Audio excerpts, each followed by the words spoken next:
Today, I'm so excited to introduce you to 10 Japanese positive superstitions that are sure to bring a smile to your face. Yeah, right. You might find some of them unique or even quirky, but I believe they offer new perspectives that could surely add positivity to your life. Alright, let's dive in. First, big ears bring big wealth?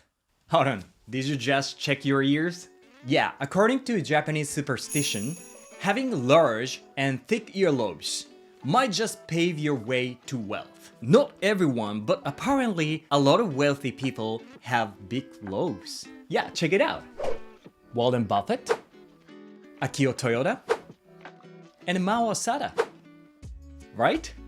There's a historical basis. The deity Daikokten, associated with prosperity, is depicted with large earlobes.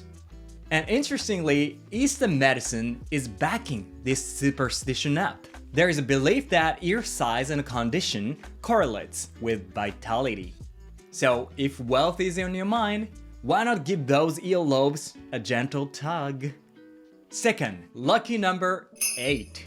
While lucky numbers vary worldwide. For example, in the US and the UK, lucky number is said to be 7. Apparently, number 3 has special meaning in Germany. I've heard Italy is 13, Thailand and Vietnam, 9. Is that right? In Japan, here, it's often believed that 8 brings good fortune. Why is that? Because when you write it in kanji, 8, it looks like the character for expand, symbolizes a wide open future. Plus, laid on its side, boom, it's infinity. So if you spot the number 8, consider it your new lucky charm. Right, let's move on to something a bit more quirky. Third, Japanese love beginnings. If you ask what's the typical scene where love blossoms in Japan to Japanese, you'll likely hear a tale of a girl rushing to school with a slice of toast in her mouth while saying, I'm late, then crashing into a guy at the corner of the street. Yeah, that's a typical scene. So why is that such a thing? Apparently, it seems from a manga called Even a Monkey Can Draw Manga. But almost every girl's comic or other popular anime or manga also have that scene. That's why it has become ingrained in Japanese culture as a typical encounter leading to love. So, if you are looking for love, grab some bread and hustle. Fourth, how to deal with nerves in Japan. There is a simple trick. Write people in your palm 3 times and swallow it. Yeah, it's the Japanese way to deal with nerves. That's what I've heard from my elementary school teacher before the school play. Why do we do this, you ask? Well, it's all about not getting overwhelmed by others' vibes. In Japan, when you feel nervous, we call it being swallowed by people. So, by swallowing people first, you're basically saying, nope, I won't be swallowed by people. Yeah, very simple, right? You might want to ask, did it work for me before the school show? Honestly, who knows? But it's worth a try when you have nerves strike. Fifth, what's the auspicious tea stock? If you're a tea drinker, listen up. After brewing your tea, take a look. Is there a tea stock standing tall like this? That's what we Japanese call a tea stock, chabashira. And it's a sign of great good luck. Why? Because it's like hitting the jackpot. Because it really happens. Okay, let me explain. First, you need a tea leaf with a stem, which is unusual. And the stem must pass through the strainer and into the teacup, which is more unusual. And on top of that, the stem must miraculously stand upright. Indeed, it's quite a remarkable possibility, right? So, if you spot one, you can consider yourself seriously happy. Sixth, 4-leaf clover in Japan. 4-leaf clovers are well-known global symbols of happiness. In Japan too. But did you know that each leaf of clover has its own meaning? There is a little bit of a difference in Japan.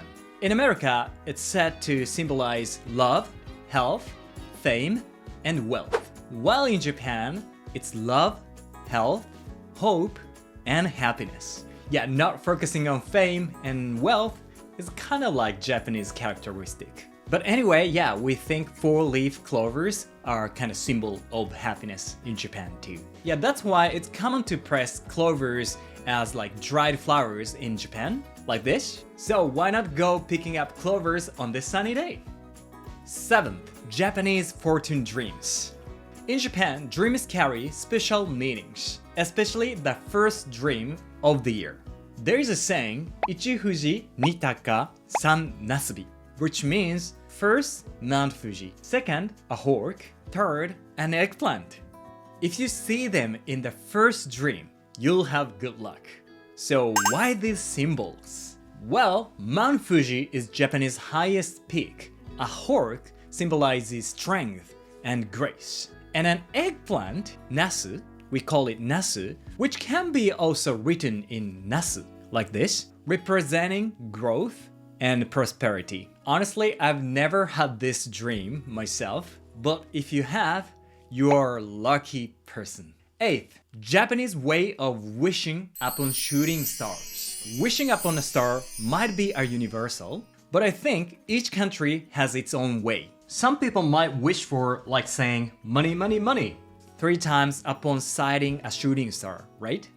Alright, I'm gonna show you the Japanese way. We slightly wish in our mind for specific things like, may I become lovers with blah blah blah 3 times as the star streaks by. Why we keep the wishes in mind is because we don't usually say it out in shrines or temples. So why is it a specific wish? I have no idea.